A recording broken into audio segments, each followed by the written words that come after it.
كتب عليكم إذا حضر أحدكم الموت إن ترك خيرا الوصية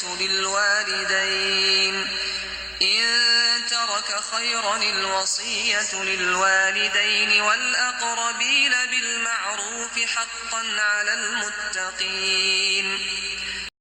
تم پر فرض کیا جاتا ہے کہ جب تم میں سے کسی کو موت کا وقت آ جائے تو اگر وہ کچھ مال چھوڑ جانے والا ہو تو ماں باپ اور رشتہ داروں کے لیے دستور کے مطابق وصیت کر جائے۔ خدا سے ڈرنے والوں پر یہ ایک حق ہے۔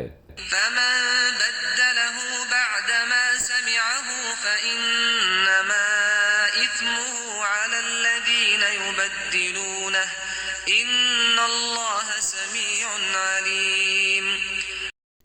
جو شخص وصیت کو سننے کے بعد بدل ڈالے تو اس کے بدلنے کا گناہ انہی لوگوں پر ہے جو اس کو بدلے، اور بے شک خدا سنتا جانتا ہے۔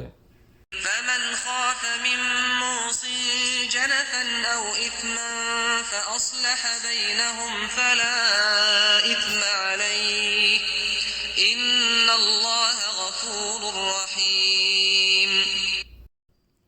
اگر کسی کو وصیت کرنے والے کی طرف سے کسی وارث کی طرفداری یا حق تلفی کا اندیشہ ہو تو اگر وہ وصیت کو بدل کر وارثوں میں صلاح کرا دے تو اس پر کچھ گناہ نہیں، بے شک خدا بخشنے والا اور رحم والا ہے۔